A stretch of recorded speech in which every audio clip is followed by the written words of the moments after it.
Well, hello, and welcome to the PGH Writing Command Center. And I am Paul John Hausleben of God Bless the Keg Publishing, and I am the host for the podcast, chief photographer, flagship author, music critic, music reviewer, do everything guy for God Bless the Keg Publishing, LLC. And we are very happy that you're here today on this holiday episode of the podcast. And before we get started, let's get our little Orphan Annie decoder pins out and just thank our sponsor, Corporate Facilities Group Incorporated, Facilities Engineering, the leader in technical consulting, property services, facility management, maintenance, and operations throughout America. Check out Corporate Facilities Group Incorporated, Facilities Engineering at www.corporatefacilitiesgroup1.com www.corporatefacilitiesgroup1.com. And thank you for sponsoring our podcast. Yeah, hey, okay, here we go. And a little background information on what made me decide to record a special holiday episode. And maybe it's become a semi-tradition in just a short amount of time. I recorded a special Easter episode for the holiday, telling an old Harry and Paul adventure about the holiday. And this podcast has elements of a story that I wrote way back in 2013. But I was inspired by a very quick conversation. And I guess when you're a writer, a painter, a photographer, any kind of creator, it doesn't take too much to inspire you to maybe pick up an idea and carry it into fruition, into whatever you create. And I had a very brief conversation with a person I work with, young person, and I just casually mentioned, oh, hey, don't forget, Monday's a holiday, Memorial Day. And she looked up at me from the desk and said, oh, thanks, Paulie. Yeah, I almost forgot, Memorial Day.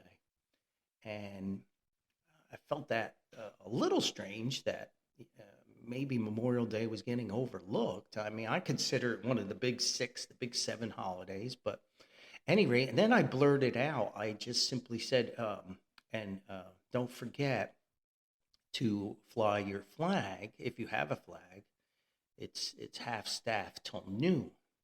And then you raise it up after noon, at noon, to full staff. And she looked at me and answered honestly and said, well, I don't have a flag. I live in an apartment in a high rise. And I said, oh, okay. But then she asked a very good question. She said, why? And I said, why? What do you mean? And she said, why do you fly at half staff till noon and then full staff at noon and afterwards? And I thought for a few minutes and the wheels spun. And I said, because Memorial Day is a solemn holiday. And we fly the flag at half staff in honor and mourning of the U.S. military personnel who died serving in the armed forces for the United States. And then at noon, we put that flag up full staff and allow it to fly free and proud as a symbol of perseverance. We go on. We honor their sacrifice at half staff and mourn, but we persevere and fly that flag proud and free. And I suppose that was a really long answer and maybe a little emotional. she thanked me, and we went on our way. So I was thinking about that when I left out of work and was driving home and thought about it all weekend. And I've been very busy doing all kinds of things here in the Writing Command Center. And then I thought to myself, okay, it's Memorial Day. Let me do my own honor. Let me do my own mourning here, and let me record a podcast about Memorial Day. And it's not and I think it gets lost a little bit because of it's the unofficial opening of the summer season, even though it's still May. And I know growing up in New Jersey, the Jersey Shore was our place to go, especially when we drove and got older and we'd ride from northern Jersey and Patterson and Haledon and down to the shore, as we call it, the shore. And it's a special place. And Harry and Paul were always hanging out. Seaside Heights, Wildwood, Point Pleasant was our particular favorite place. It was easy to get to right off the parkway, a fairly short ride. And, you had Jenkinson's Pier there, the famous tiki bar, and it was just a lot of fun. So the shore kind of opens up on Memorial Day. That's like the starting pistol, the kickoff of the season. A lot of the boardwalk stands and kiosks and everything opens up, and some of the amusement piers open up, and people start returning for the summer season. So I think Memorial Day, it used to agitate my father because he used to say it's not Cookout Day. It's really a solemn holiday, and he would get upset if somebody said Happy Memorial Day. And he said, "What are you happy about? You happy that people died for this country? Yeah, I guess you should be happy about that, but you should be thankful, really. You should mourn that. You should honor that. It's a sacrifice for us." And I understand the statement that the old man was trying to make. He was a U.S. Army veteran. But then I thought about a story I wrote way back in 2013 for the summer collection, and I have a copy here. And it was a short story. I think it's about 4,000 or 5,000 words, I think. And it's based upon an actual true event in the old neighborhood with one of our neighbors who also happened to be one of my best friends, Jeff Porter, and I'm going to use their character names here as they are in the books. And Jeff Porter's dad, William Porter, Bill Porter, and we all grew up together in this whole neighborhood when we moved from Patterson over to Haledon Borough. And you can look these up. You can go on to maybe one of those aerial internet things and look at these streets. And I grew up on Belmont Avenue, and about a city block, maybe a city and a half block, was John Street. And that's where Jeff Porter and his family lived, at 30 John Street.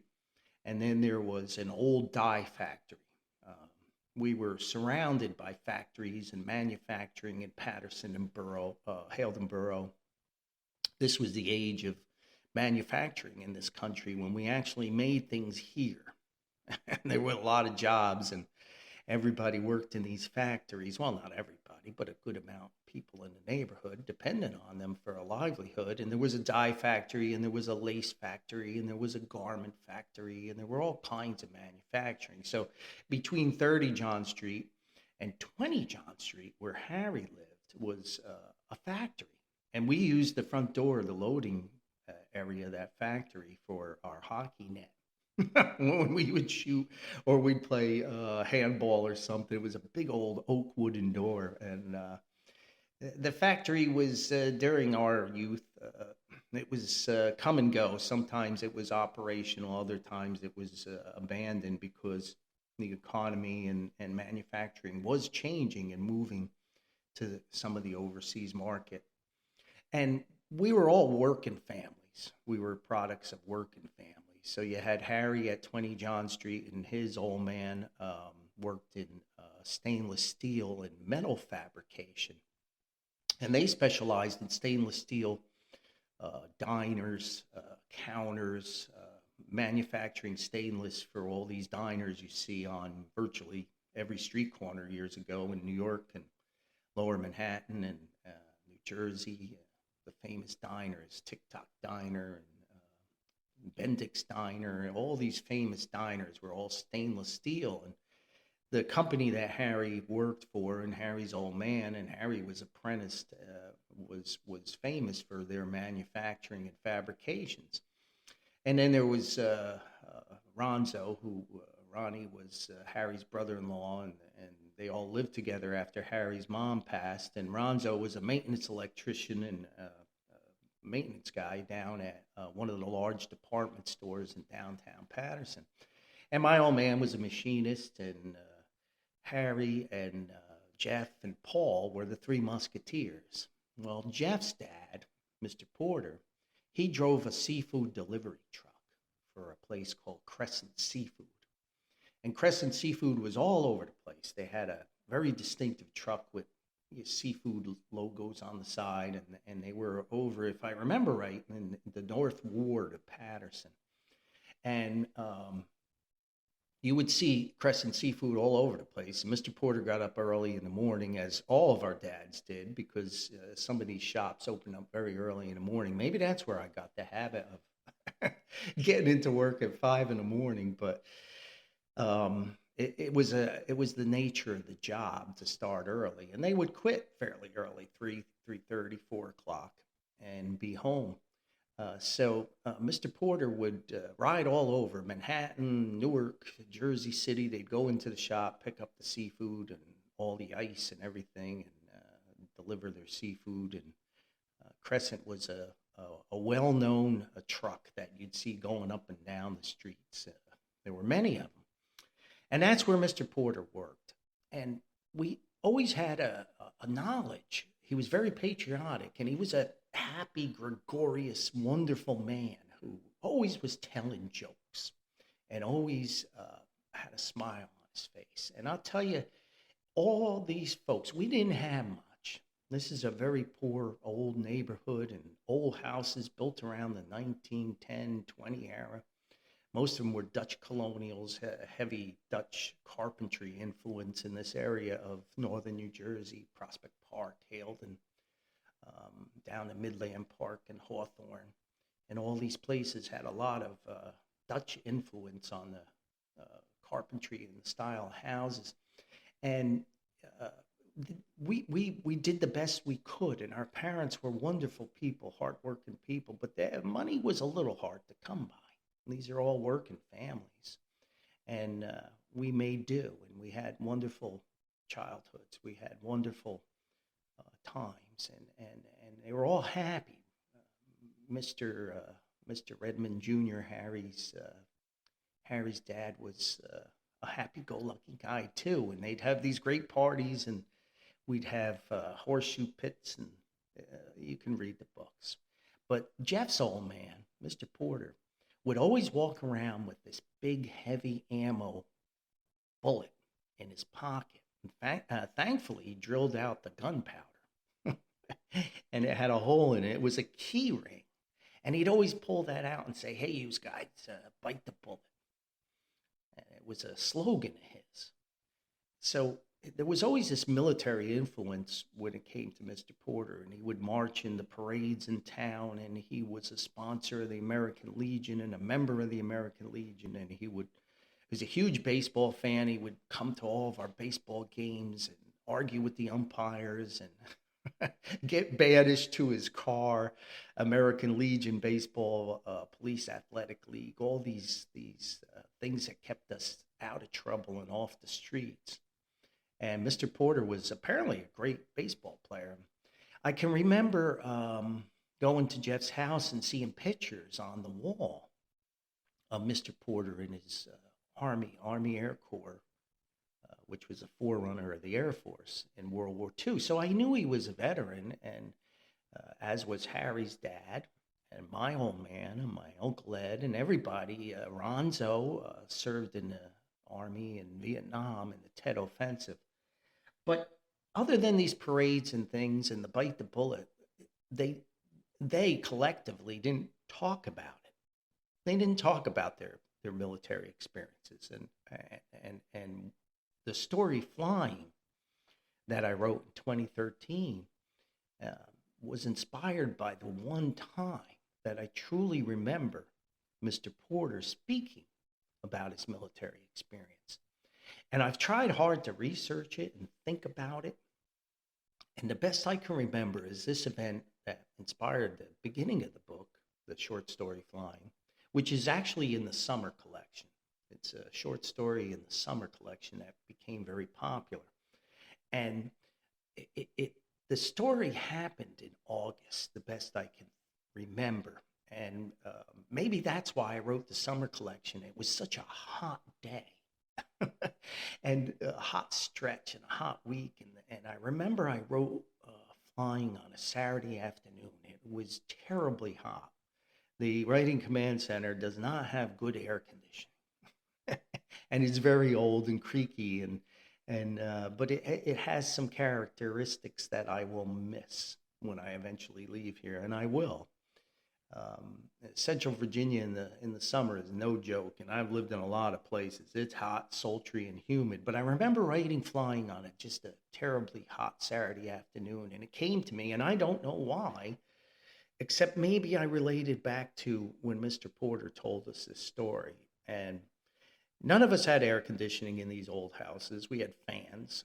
Harry might have had a couple like through the wall or window air conditioners, but most of the electricity in these houses were so limited.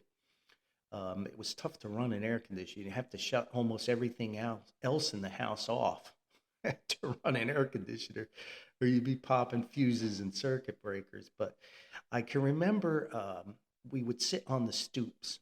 It was a thing we did because the houses were so hot. You come home from work, your old man and the neighbors, and you'd get out of that house.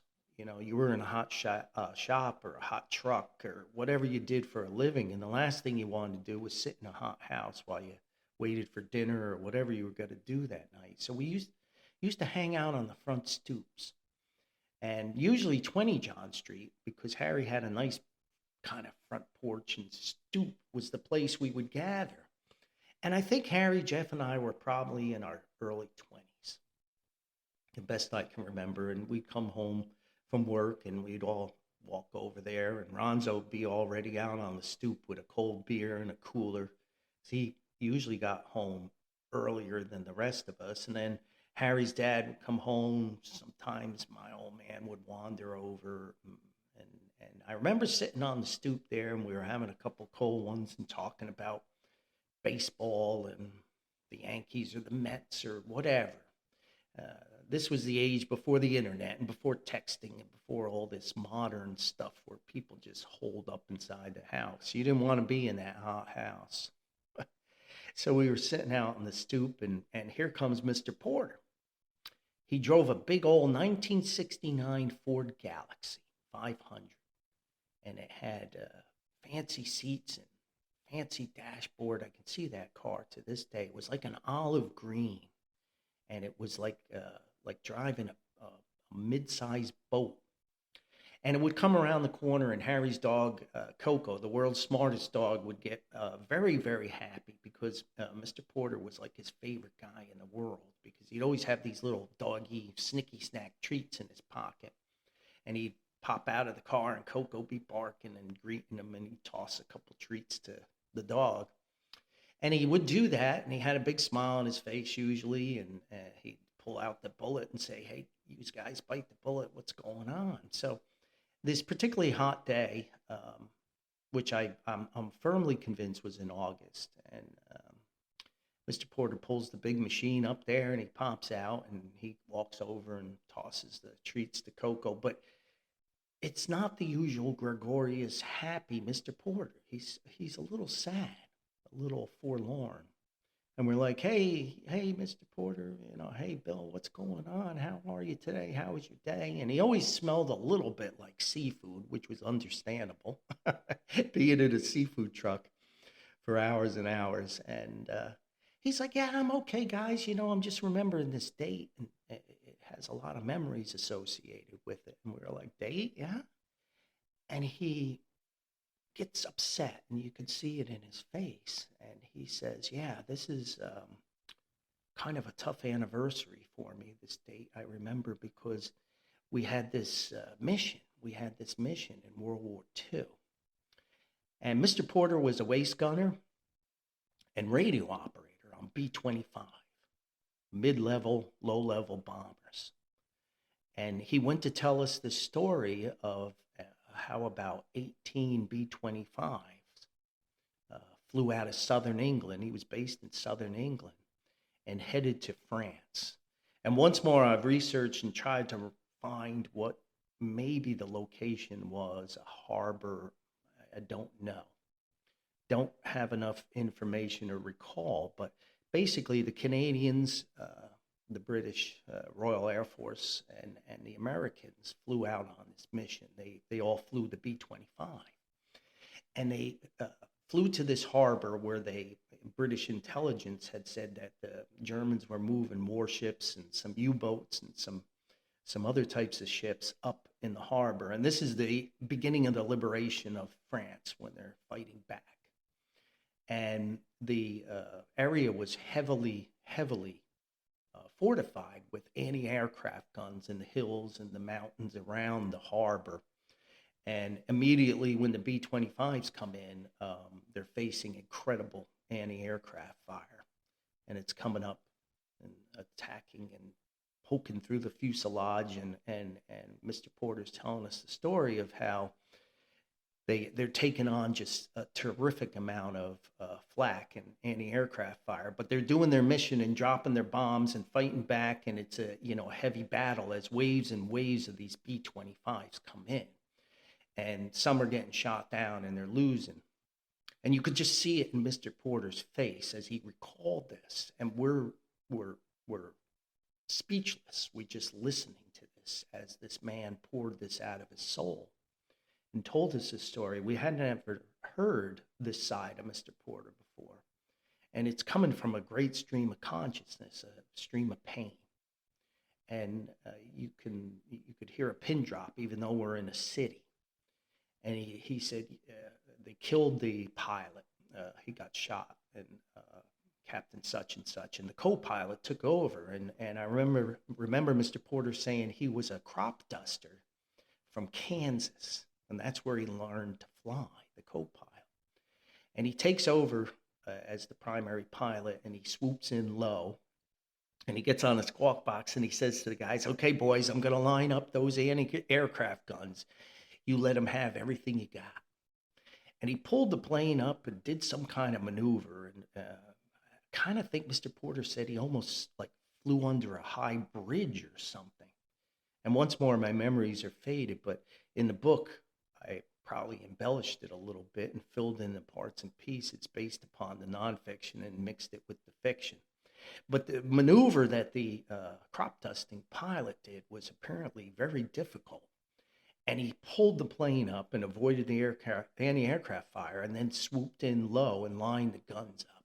And I remember Mr. Porter saying he knew I was a ham radio operator at that point before my own military affiliations. And he said, "Paulie, I ripped the cans off my head and just tossed them aside. And I wasn't worried about messages." And I could understand. He said, all I was doing was just firing that machine gun, that gun. And he said the barrel was turning red. I just kept it coming, as we all did. He said, and the pilot lined him up perfectly. He said, and then the British saw what he did, and those pilots swept in and did the same, and the Canadians came behind. He said, we just blasted them. But Mr. Porter's plane took a lot of hits. He got hit in the torso and was bleeding. He got hit in the waist on the just by his hip bone, and he's getting filled up with flak. It's coming through the floor. It's coming through the side. And I can always remember he looked at us and he said, I was just a kid. I was just a kid. I was 21 years old. And here I am fighting for my life. So they did what they had to do and inflicted heavy damage, and they moved back out to airspace and retreated back to the bases. And I want to say out of the 18 that went out, only 9 came back. And the pilot's still dead in his seat, and they land. And I remember Mr. Porter saying the B-25s were just fortified aircraft, and they could fly on, one engine. And they were amazing. And they get back to base, and there's a lot of casualties, and there's a lot of disaster, and there's a lot of tears, and they have to cut the pilot out of the seat. Can you imagine? There you are having beers with your teammates, so to speak, your brothers in arms, and now you got to cut the guy out, and they're wounded, and the plane's a mess, and I can't even really imagine the pain and what they went through. And they put Mr. Porter in the hospital, dug a couple bullets out of him, and then gave him a little R&R. He said he did a pub crawl for a few days, and then he volunteered to go back out. He flew 63 combat missions. 63. They usually cut you off if you survived at 40. And we were all stunned. We never heard these stories before. And then Mr. Porter said, well, thanks, guys. I got to go, I got to get dinner going and everything. And he finished his beer and he turned around to us. He said, if I had one more wish, I'd love to go flying one more time with those guys and thank them for their sacrifice and for what they did. That's my one wish. And now here's the more remarkable part of the story. And I wrote flying about that and morphed it into the rest of the book, short story, I should say. So we did publish it as a standalone book, so I'm not incorrect in that statement. But the more fascinating thing is there was a show called Real People. I think in the short story I call it Real Persons, but Mr. Porter and his wife, Mrs. Porter, were at an air show in southern New Jersey. And Mr. Porter's wearing his, old uniform and his American Legion hat. And I could still see him wearing that with all the little medals and things on it.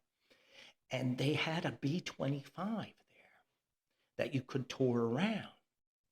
And Mr. Porter climbs up in the B-25 and he's poking around. And the memories are coming, and the tears are coming. And he remembers 63 combat missions as a waist gunner and radio operator. And he's sitting there at the post where he sat, and it's all like coming back to him.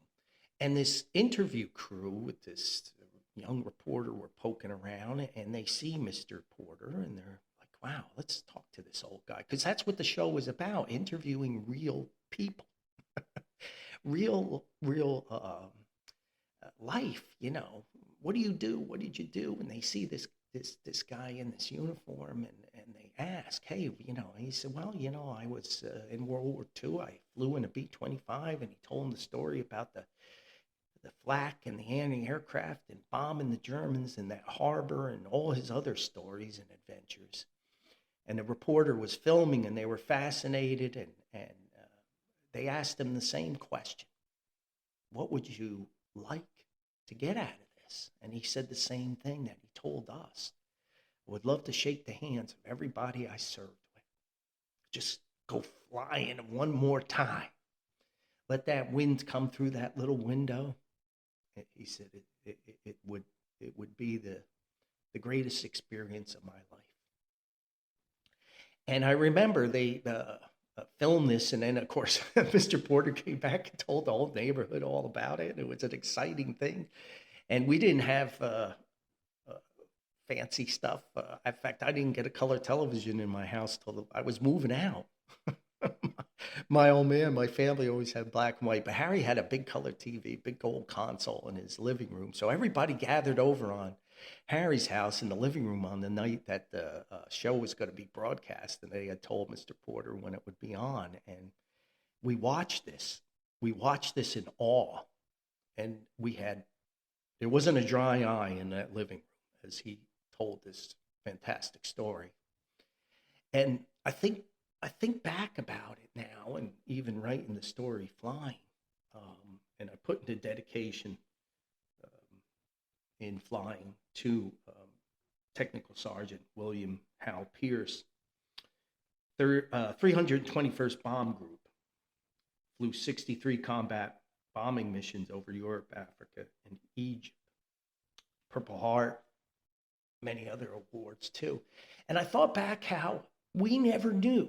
Yeah, we'd see Mr. Porter wearing his uniform and, marching in parades and going to the American Legion and supporting us in baseball and all those things. But we never knew what a hero he actually was. He was in disguise. He drove a seafood delivery truck. And there was a draft. There was no choice. He went, he did his mission, he served with his buddies, and he carried that the rest of his life, that sacrifice, that commitment, that dedication. And goodness gracious, how true heroes just walk around amongst us. And we need to take the time to learn about people like this. And it definitely impacted my life as it did everybody. And if you're gonna have a cookout today, and that's great, uh, when you throw that hamburger on the grill or the hot dog, enjoy yourself. Take a few hours to relax, and we all work so hard these days, and life is just a blur. But take the time to remember the sacrifice. Take the time to remember the true meaning of the holiday. And I think if you do so, your life will be enriched as mine was. Hey, thanks for tuning in. I hope you enjoyed the podcast. Have a safe holiday weekend and a thoughtful one. Be kind, be tolerant. Kindness is cheap. It's easy to give out to everybody. And hey, we'll see you next time. Bye bye now.